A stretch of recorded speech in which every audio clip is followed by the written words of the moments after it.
welcome to Ganesh Institute channel. So today we are going to discuss about polynomials. So first of all, I am telling you what are polynomials. Polynomial is an algebraic expression in the form of coefficient and variables, constant terms and variables.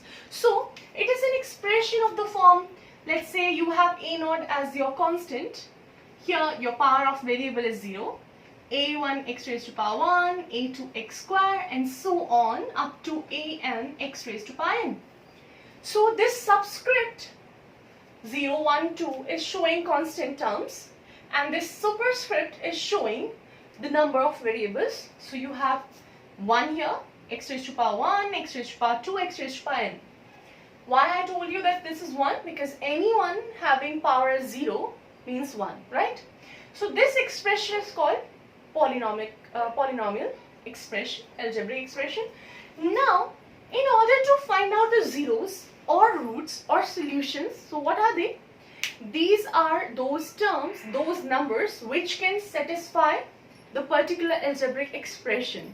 So, if you have, let's say, x plus 1 as an expression, so you can see the power of x is 1 here, so this is your linear polynomial. Whereas x square plus 2 or x square plus 1, your highest power, that means degrees 2. So quadratic polynomial. If it is x cube, then cubic polynomial. If it is x4, then biquadratic polynomial, and so on. So now I am going to tell you that how we can find out the roots for a polynomial, for a quadratic polynomial, and how you can establish the relationship between the coefficients and zeros of the polynomial. Alright, so let's begin. You can see here the question is asking you to find out the zeros. So let's do step by step. Your first step is to find out zeros. So you can see your polynomial is this. If you want to make it as an equation, you need to put it as 0. Now, in order to find out the zeros, you need to make sure that this should be in decreasing order of the degrees. So you can see highest power x is 2 and coefficient is 1. Highest power of x is 1 here and the coefficient is minus 2. And here constant is minus 8, right? So this is in decreasing order. So order is right, nothing wrong with that.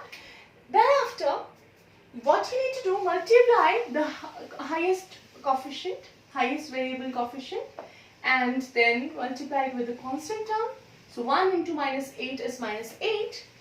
So if you split this 8 into the factors by taking LCM, you will see that your factors are these.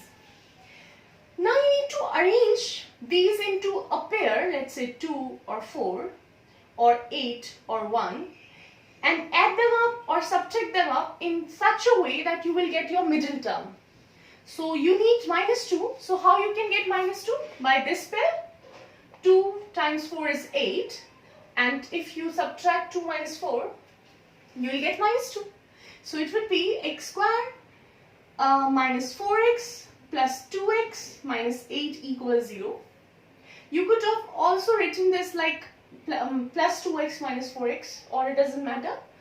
Thereafter, if you take x as common from here, you will get x minus 4. If you take 2 as common, you will get again x minus 4. How you can realize that you are going in this right direction? Make sure these two terms would be the same. So after taking x minus 4 as common, you will get x plus 2. So if you put x minus 4 as 0, you will get x as 4. And if you put x plus 2 as 0, you will get minus 2. So you can see that because it has highest power, that means degree as 2, that's why 2 roots you have got here. Now let's say this is your alpha, this is your beta. So first part is done, where you need to find out, you were supposed to find out zeros, you have done it. Thereafter, you need to verify the relationship. So for that, I am telling you a formula.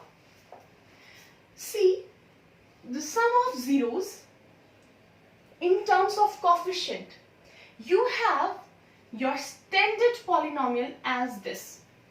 The coefficient of highest power, variable is a, coefficient of x is b and constant term is c. So in order to find out sum of zeros, the formula is minus b by a, and for product of zeros, the formula is c by a.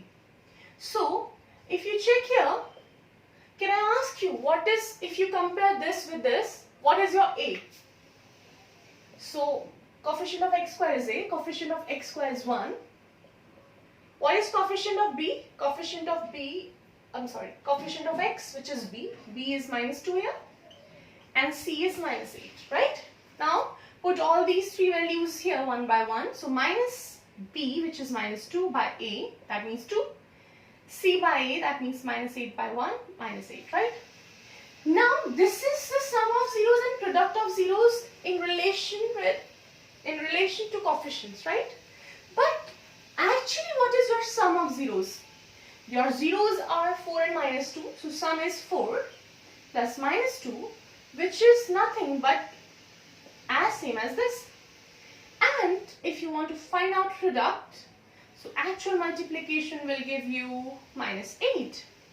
So we have verified that there is a relation between the coefficients and zeros, and this is done. Alright? Now I am telling you the extension of this. Let's say if your question is asking you vice versa. So you are given with sum of zeros and product of zeros. Let's say you have 1 by 2 and product is your 2. And you need to find out polynomial. So this is inverse, right? Here we have polynomial. We had polynomial and we found out that these are the product of zeros, these are the sum of zeros, these are the roots. But here you are given with sum and product. Now you need to find out the polynomial. So how you could do that? How you can do that? See, your sum is minus b by a, your product is c by a. Make sure you will have same denominator. So here a is 2. You have to make a as 2 here as well. So multiply numerator and denominator by 2. So this will become 4 by 2, right? So on comparing, what you will get, your a is 2, b is minus 1, c is 4, right? So here a is 2, b is minus 1, c is 4. And you know the standard form, ax square plus bx plus c.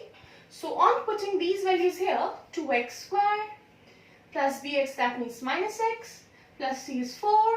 So this is your quadratic polynomial when question has given you sum and product and you need to find out your quadratic polynomial, alright?